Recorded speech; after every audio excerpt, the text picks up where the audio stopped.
Ora, meus amigos, estamos aqui em mais um programa Cineturismo.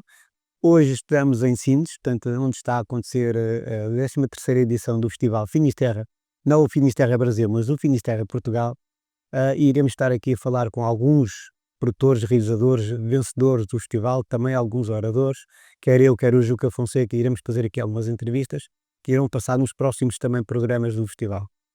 Tenho comigo a Ginestra da Tapes Production da Itália.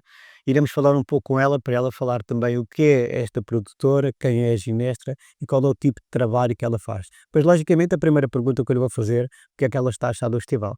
So, welcome Ginestra for our festival, for the first time in Portugal. In Portugal, no, in our festival. The first question is, how do you think about our festival? I really love festivals in general because they pick up people and filmmakers and production companies from all around the world, and they bring all together in the same place. So this time there are really good vibes with the other participants, and we had really good feelings with all the others. Yes, So what do you think about the importance of the festivals to make connections and deep productions and, of course, find new locations to shooting?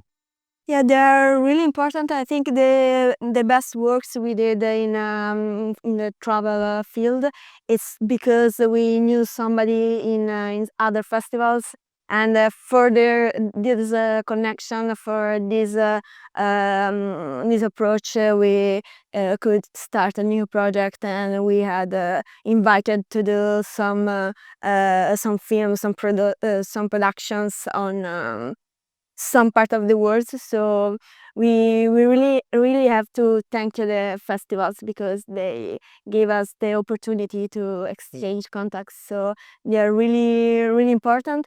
And here in Anantaio, we saw there are a lot of opportunities also to shoot here. Anywhere in Portugal, because I talked with some producers from Portugal, and they explained me how it works. How it works here, and it's really easier than in Italy. It's easier to get I don't know, to be welcoming instead of working in Italy. So Your company, your producer, Tapes, what is the main project? Natural, wildlife, or whatever kind of movies? we're a production company and a creative agency, so we have both parts. So the production and the creative department. We have all kind of we do all kind of genres, even because we work a lot for commercial, in advertisement. So it depends of the client, of course, but obviously the field that we love most is the travel, the tourism, the destinations. So we work a lot with tourist boards, for instance, or ministries of all around the world, not just regional films in Italy, but we worked in Saudi, in Virginia, so in the US, UK, and other countries. So Okay, great. So now, as you know, you have some awards in Brazil too. yeah. Our question is possible next edition to go to Brazil and shooting there? The Indians, the indigenous, the all places around our region of the festival? Yeah, absolutely. I think I really hope to come to next edition. Yeah, exactly. And it wasn't possible last year, but who knows for next year. And it will be interesting to shoot there, even because we have a similar work made in Costa Rica some years ago, and the approach is quite the same. So natural life, wildlife, and we really can't wait to have the opportunity to do this again, of course. Okay. We're going to try to show your work in our program. So tell me about some or two films you want to show what's the big problem? What's some stories about that? What do you think about to all spectators to understand that? Well, I can do just two examples. There are the film we submitted in this edition, because they are really two different projects, because one was made for Virginia Tourist Board. So in US we were really a light crew. So just coming from Italy, we were like 6-7 people, and it was really nice, even with the support, of course, of the national board. And on the other side we have TJ. There is mm, uh, um, a commercial for Tuaja, for a company of resource that they don't exist yet. So our purpose was to show the beautiful, not just natural life, but also the cultural life in Saudi. But in that case, we have a lot of crew, a lot of also of monies from the production. For the production, and so it's nice that those two films are all together here in this festival, and they all participate, because they are so different to me, because for us that we are behind the scenes, of course each project is different. Each project has challenges, difficulties, but those two, they were really opposite, and it's nice to see them together and in competition. So who knows which one has won? So we are quite curious. Okay. And Okay, Ginestra, congratulations. thank you. You're going to, and now I'm speaking really in Portuguese to our aspects. Ok, mas pronto, a ideia será que esta produtora italiana também, além de vir a Portugal, também vá no próximo ano à nossa edição do Finisterra Brasil, também para fazer imagens, também para fazer filmagens. E logicamente agora, para acabar esta pequena introdução, vamos passar aqui alguns teasers, alguns trailers dos filmes que estiveram a concurso também no Brasil, onde ganharam alguns prémios também este ano, sobre o festival. Está bem? E até ao próximo entrevista.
We tend to understand ourselves as the protagonists of our own life stories.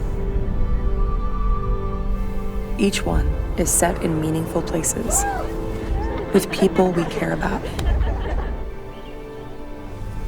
In some, we choose to add magic, wonder, adventure. we unravel each story by living it at our own pace. And no matter how far we dare, how deep we breathe, or how close we get, we will always find ourselves at the beginning. Because the stories we live won't end as a collection of experiences, but we'll start over from there by revealing who we truly are.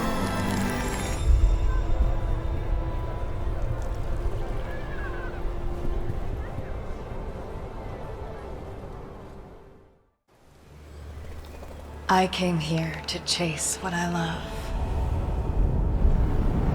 Through stones, clouds. I'm seeking perfection. Following my path and her dreams. The more we travel, the more we discover something about ourselves. That feels like mine. Truly mine. Ok, depois da Ginestra da Itália, temos aqui um novo italiano, que é Alberto Rocco, portanto, um italiano que vive em Portugal já há bastantes anos.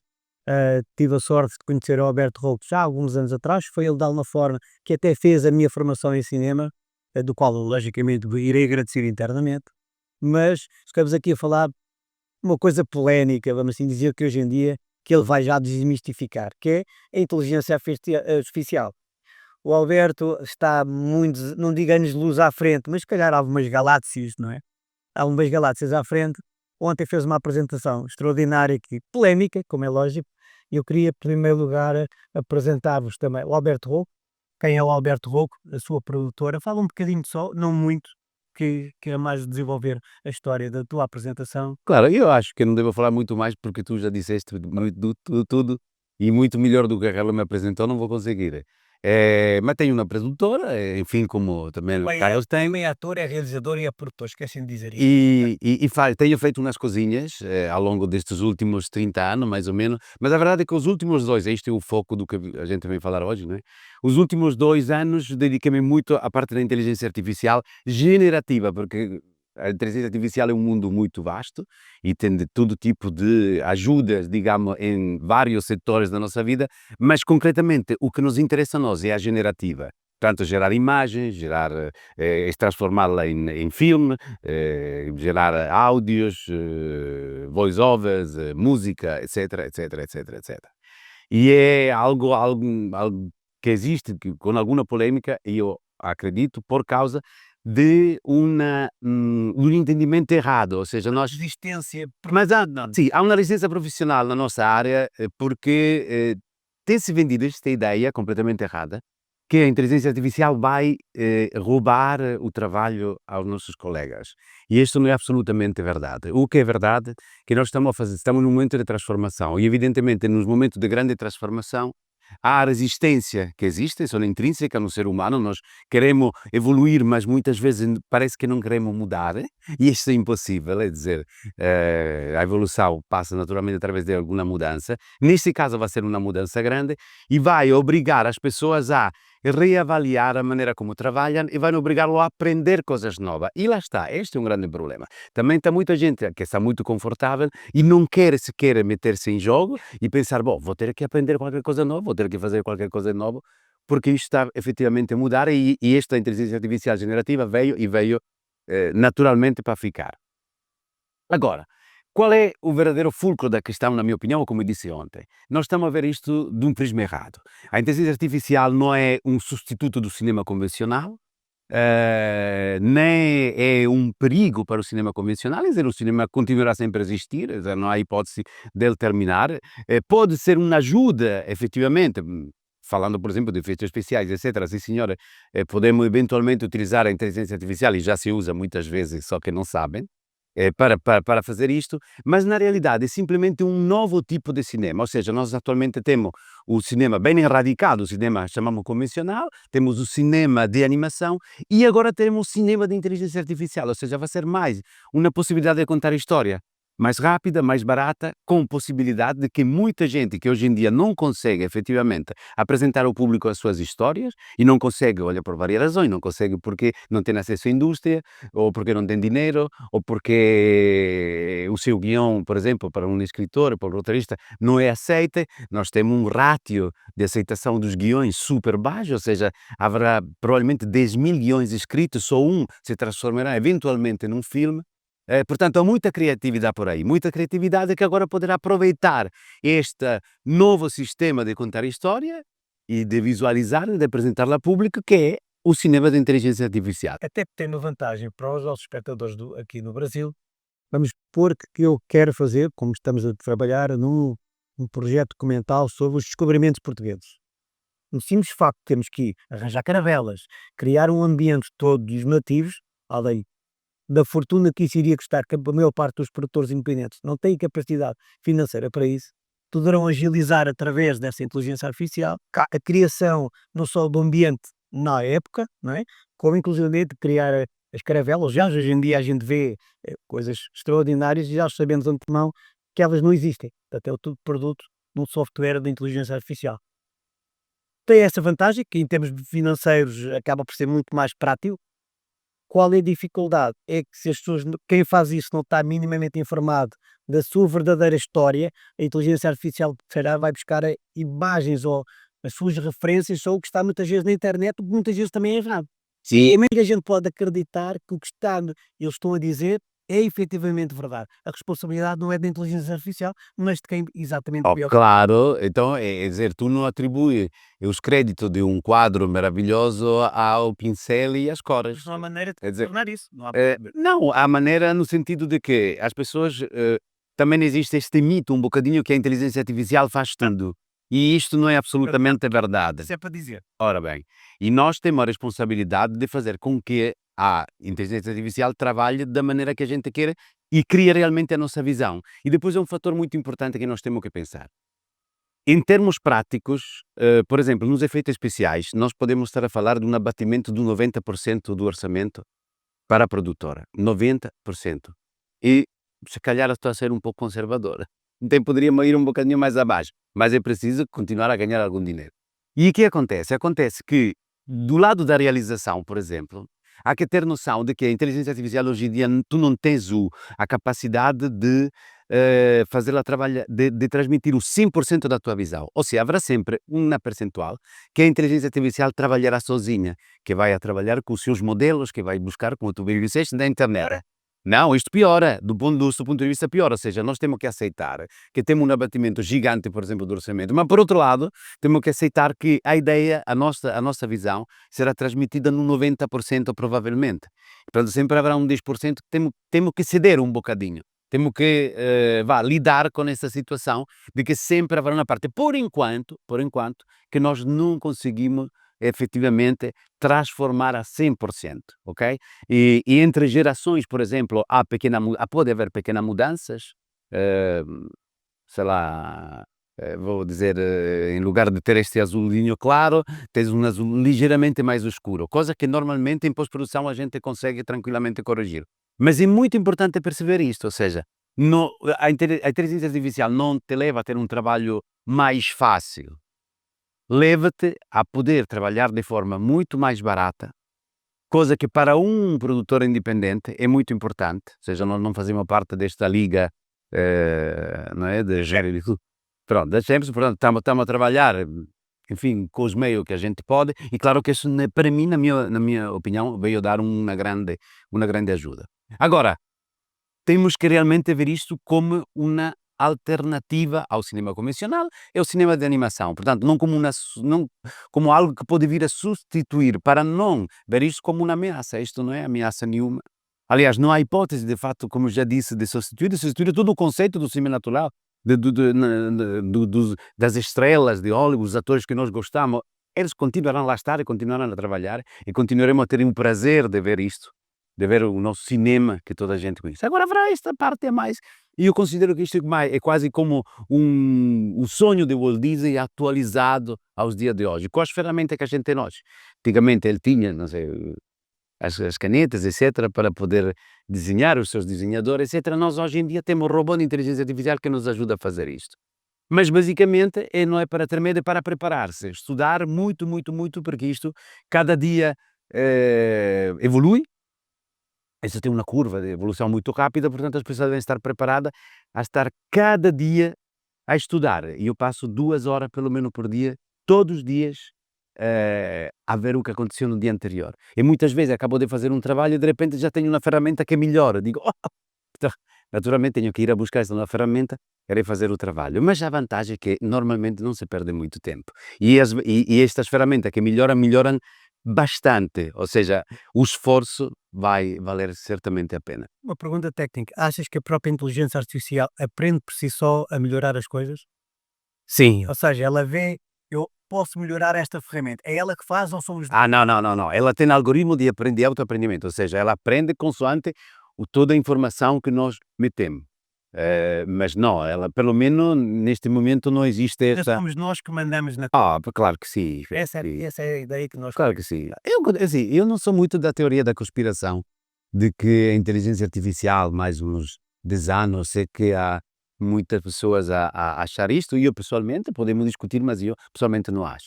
Eu acho que vai evoluir bastante, vai nos ajudar muito, e haverá profissões que serão radicalmente transformadas. Mas transformada não é exatamente perdida, é transformada. Isto é que é importante perceber. Agora, se não estamos prontos para a transformação, então sim que podemos ficar atrás. Se ficamos atrás, lá está. E ontem diz uma coisa que é, para mim, o verbo mais importante é escolher. Este para mim é o verbo mais importante da vida. Por quê? Porque nós somos sempre submetidos à escolha na nossa vida. Eu acordo de manhã, tem um dia espetacular e posso escolher entre estar chateado porque tenho que ir a trabalhar ou ficar feliz porque é um dia maravilhoso. Ou seja, a escolha está sempre latente na nossa vida, está sempre, é a coisa para mim mais importante. E portanto, nós podemos escolher se realmente queremos acompanhar esta mudança ou não queremos. O futuro dirá se temos razão ou não a fazer uma coisa ou outra. Ok. Obrigado mais uma vez. Obrigado eu. Nós vamos mostrar um excerto de um bocadinho do que foi a apresentação ontem do Alberto. Não iremos mostrar o vídeo por questões de reserva de direitos, mas iremos mostrar e pedir para nos depois dias meia dúzia de filmes que tu tens de alguma forma. Tenho, claro. Perceberem não só a potencialidade do trabalho, o trabalho também do Alberto, que é extremamente relevante. Para vocês terem uma ideia, uma das coisas que nós vamos tentámos este ano, mas não conseguimos, mas tudo correr bem, vamos ter o Alberto Rocco na próxima edição do Finisterra Brasil, no Brasil, como é lógico, e ele depois estará aberto a responder às vossas questões. Até lá, garantidamente, faltam 8 meses, a evolução de se calhar completamente diferente do que é hoje. Completamente, não direi, mas sim, vai certamente evoluir muito. Ok, obrigado e até ao próximo programa. Tchau, pessoal.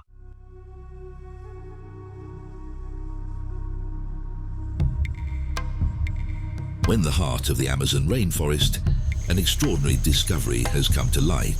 For centuries, these lands remained untouched, hiding the secrets of an unknown people, separated from the modern world. A new tribe has emerged, living in harmony with nature, as if time had stood still. And there are signs that their culture dates back thousands of years, preserved in the shadows of towering trees and winding rivers. Their traditions, their way of life, and their profound knowledge of the jungle challenge everything we thought we knew about the history of the Amazon. Today, for the first time, we cross the threshold between the known and the unknown, uncovering the guardians of this lost paradise. This is the story of the forgotten tribe of the Amazon, the Shugurani.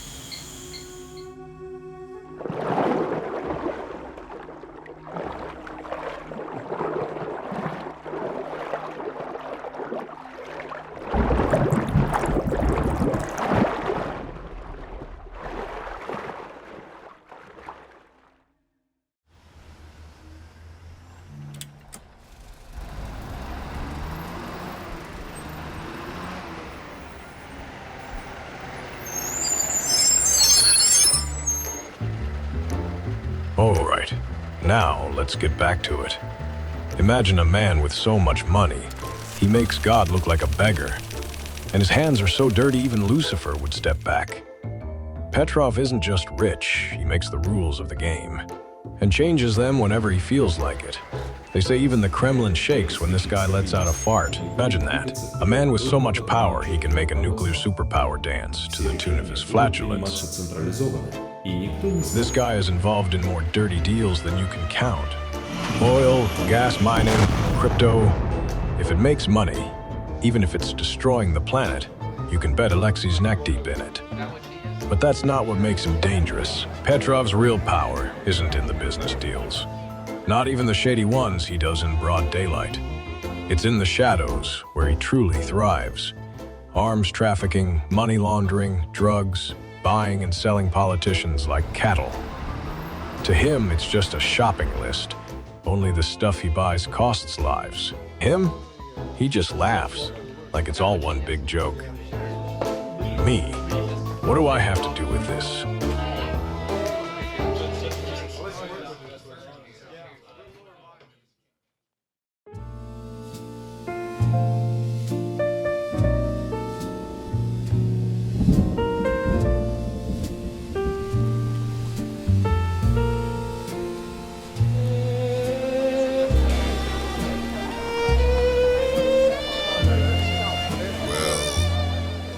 Everything repeats, Mike, and each repetition wounds in a new way.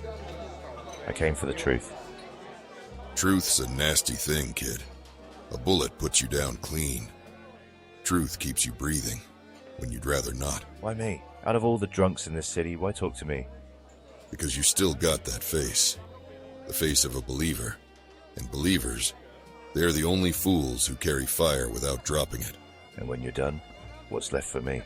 What's left? A choice. You walk out a ghost, or you stay and become their worst nightmare.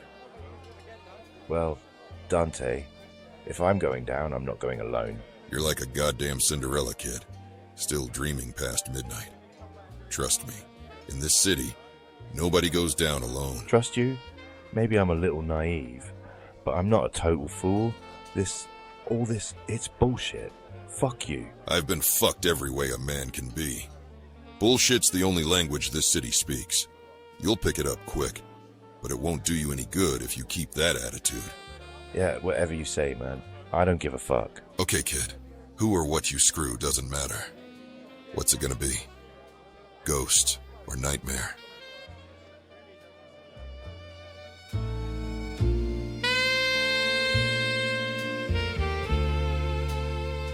Okay then. This silence is a response to me.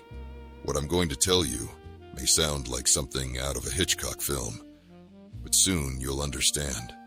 It's all true, and truth is rare, almost impossible to find. But what I'm about to reveal, it is pure. It is undeniable. It is like a fucking Mobius.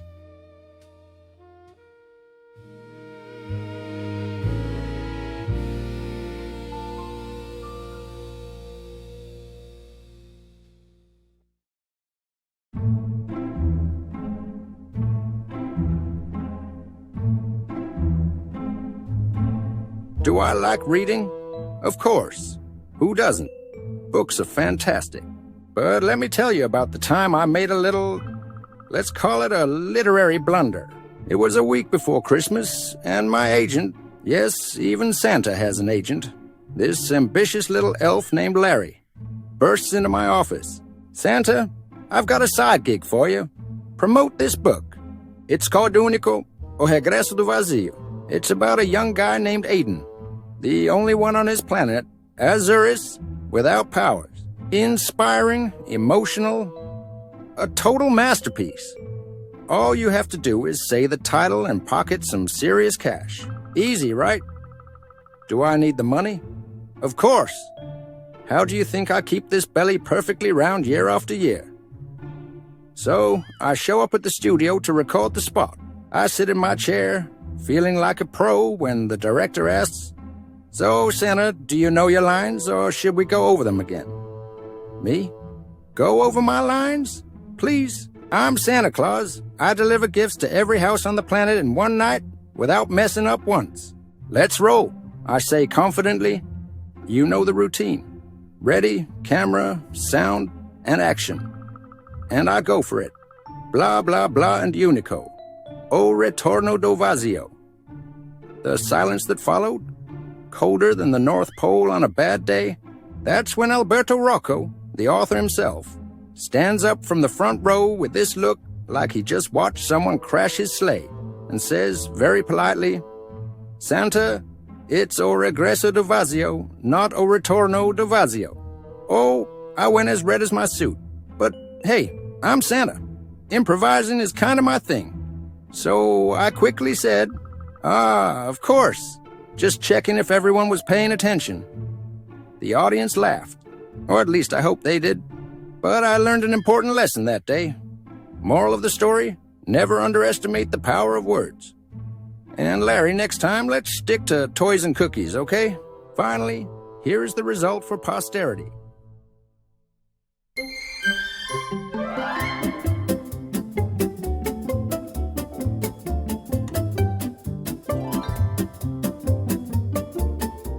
Well, here we are. Another Christmas sneaking up on us. The request this year, non-stop, like a holiday shopping spree gone wrong. So, have you been on your best behavior? Or still walking the fine line between naughty and, well, naughtier? Don't tell me. You haven't handed out the book, Unico o Retorno do Vazio, or how do you pronounce this to everyone yet? No? Seriously? Are you waiting for a personal invitation from Santa? Come on.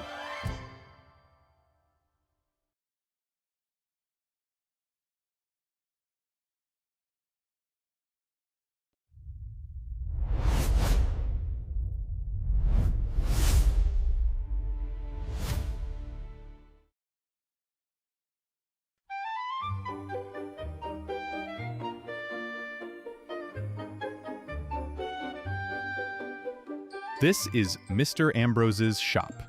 This is Mr. Ambrose, maniac for order, obsessed with cleanliness. Nothing is ever quite clean enough. Never.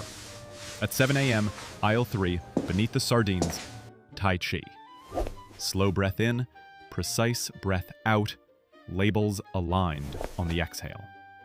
Yes, eclectic, unapologetically meticulous. This is Mr. Ambrose. He is, incidentally, the inventor of the counter where one serves on knees. This is Bob's flat, Bob the fisherman, directly above Mr. Ambrose's shop.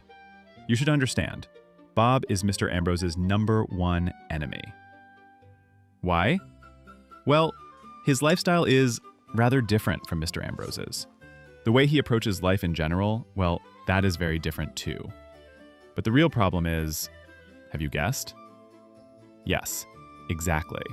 Mrs. Olivia, the neighbor on the second floor, to whom both their hearts, inconveniently, belong.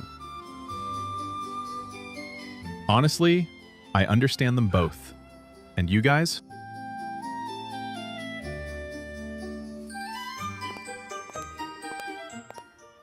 Well, life is just like that. In any case, you still don't know who I am. Or who am I? That was always the question. Easy. I'm Dante, and I live right opposite Mr. Ambrose's shop. Now, who will end up with Mrs. Olivia? Well, for that, you'll have to wait a little longer. What? Surprised? Yes, it's true. I'm blind. You may ask, how can a blind man tell us this story? Blind, yes. Mute not. That's why you're hearing this. So, let's get to the point. Make yourselves comfortable, grab the popcorn, and your favorite drink. Because it all began with the unexpected arrival of Mrs. Olivia.